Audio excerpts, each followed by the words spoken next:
Hey everybody, it is the week of planting day and we are on the way to the farm. We are going to get the water ready because we didn't even do that yet. So let me tell you about a super fail that happened. It is Tuesday and I do not have any of my plants from Farmer Bailey's yet. And you have to harden them off first. So what happened was I ordered them all a week too late. I picked the wrong shipping date.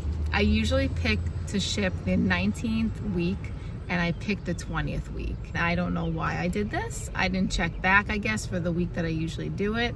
So I'm gonna need to force these plants to harden off in probably 2.5, 3 days. Now, this maybe can be done because the weather is a little bit different here than usually is in spring. The biggest problem usually with hardening off the plants is sun exposure for too long burns the leaves. And that usually happens when I'm hardening them off and the temperatures are probably in the 80s or the high 70s. We are having a very cool spring and the temperatures are really only getting into the high 60s. Not even 70, and the nights are looking actually about 60, which is actually fairly good for nighttime temperatures.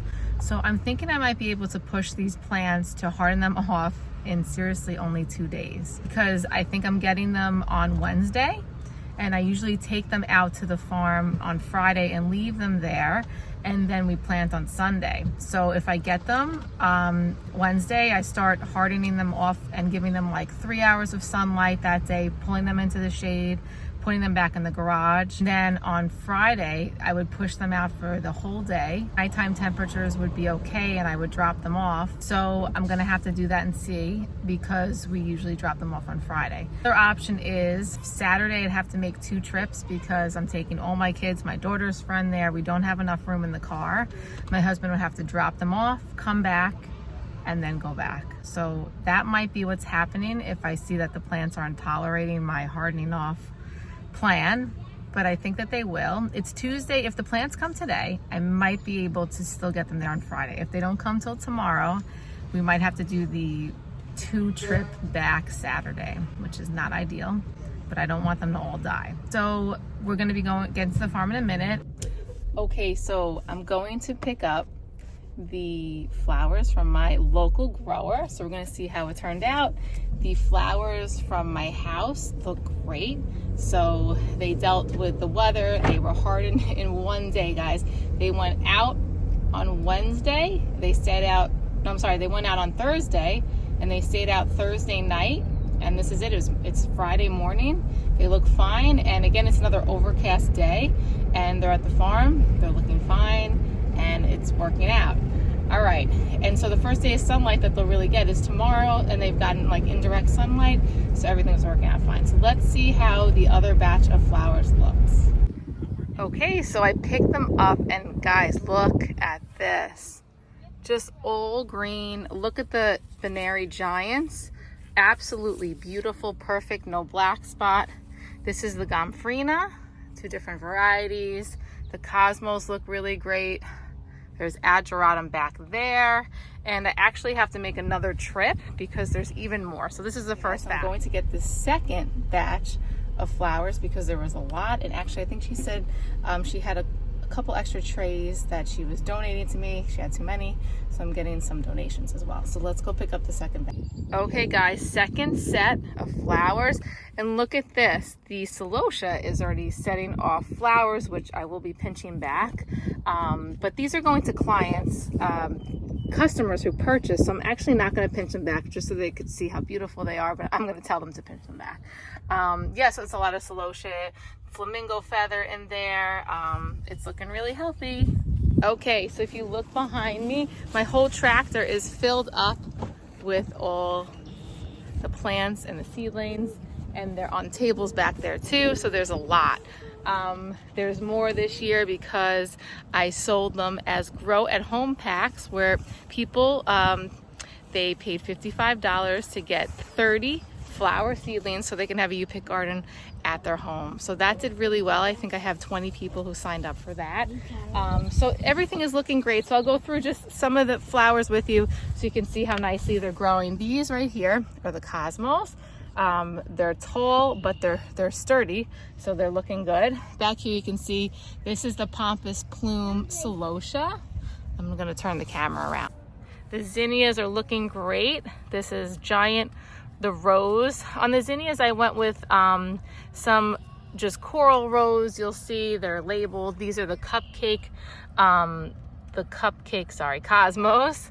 And then these are the Selway purple, oh my gosh, the Selway purple celosia. When we get over here, we have really healthy ageratum. And then these are the marigolds looking awesome. And back there are the gomphrenias, which are right here. Some gomphrenias. That's carmine, and this is raspberry. Okay, and this is the flamingo purple, and I wanted this because the foliage on it is that really deep color purple, and it's gonna look really pretty in bouquets. There's some more Pompous Plume. Okay, so that was truly a successful experience. The plants look amazing. I'm so happy I went with the local grower.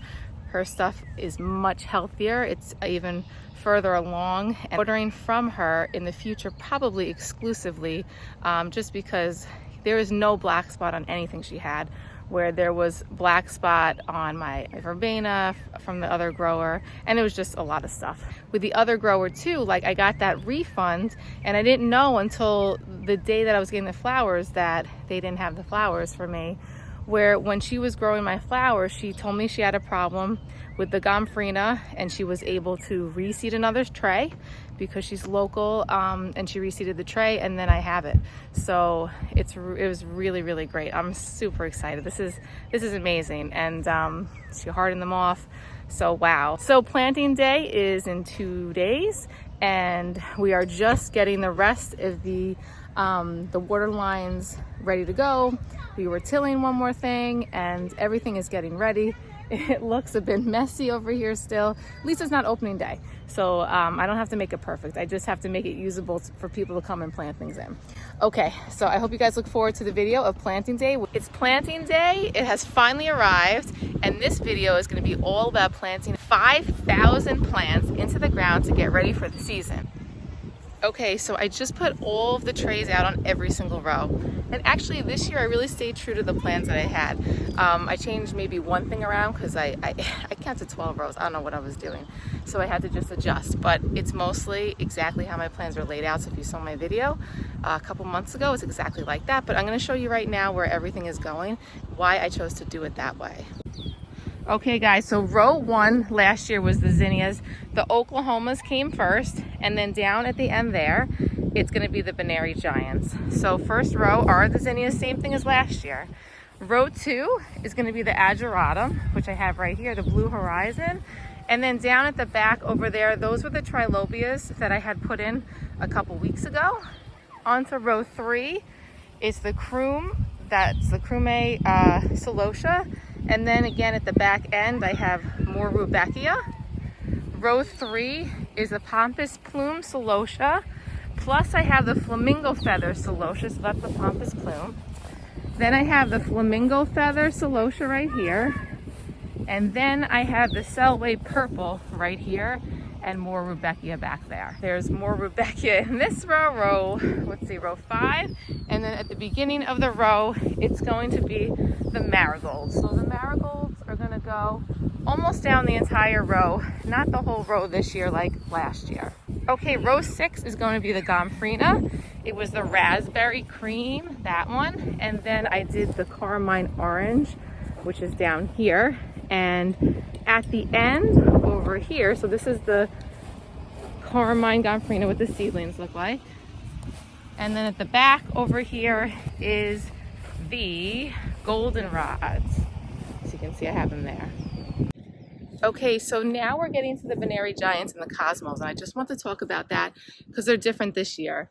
This year I chose the color block. Last year I did all mixes down this end, and I said, you know what, we have the mixes over there, let's color block over here.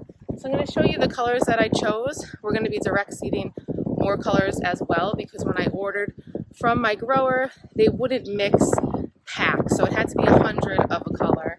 So I have 400 of the color blocks, but I'm only going to be planting in probably half of those trays each, so I could direct seed in more of the other colors which I have, and I'll show you what that plan is. And then row 10, I have the pink Veneri Giants right here, and then I have the giant coral right over here. Now over here, where last year I didn't have landscape fabric and I had zinnias, and again, look, I didn't get to it, there's no landscape fabric.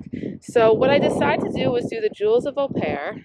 That's the plant that bushes out with little red berries, which you can see already that's trying to put off berries.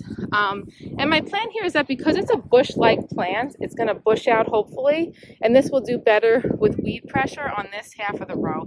So that's the plan there. Okay, so right here on row 8 is going to be the wine, and we'll probably do about 75 of those, and then we have the rose right here. And then at the end of this row is the verbena, and the verbena perennialized, so I don't need to plant it in. As you can see, it's doing really well. If you can see the growth, how nice that is, all the way down the row. So every hole perennialized, I don't need to plant more in. Okay, so now we're on to row 11, and it is going to be the Cosmo row. I'm going to start the Cosmos at the beginning of the row. Last year I did Cosmos at the back part. It's blurring, but the back part of the farm. And the Cosmos are going to be cupcake at the beginning, double clicks midway, and then more cupcakes down towards the end. So this row right here is usually my sunflower row. It's not tilled up yet, but I have the Maximilian perennial sunflower, which I'm going to put, I think I have 100 for this section right here. So we're going to start with that, and then we're going to put in sunflowers as a succession. I lost all my sunflowers, which stinks. I had to reorder from Johnny, so I have to wait for that. So they will not be going in for another 2 weeks at least. So my first batch of Johnny's sunflowers, 55 days, will go in around June 5th, July. They'll probably bloom at the end of July, which is okay because I open July 13th. So first 2 weeks I won't have sunflowers. And that's okay because if you watch my other videos, sunflowers are not my big seller. People love the celosia, they love the cosmos. Maybe people pick one sunflower. It's not like a huge thing because there's so many different things that people haven't seen. When they see the sunflowers, they're like, I've seen a sunflower before. I think they're beautiful, obviously, but it's not like someone's gonna come here and be like, you have no sunflowers, I'm leaving. It's not a big deal. So I ordered 1,000. I'm gonna be successioning throughout the summer on those. So yeah, people are gonna start coming soon. So you're gonna get the whole experience of exactly how these are all gonna go on the ground.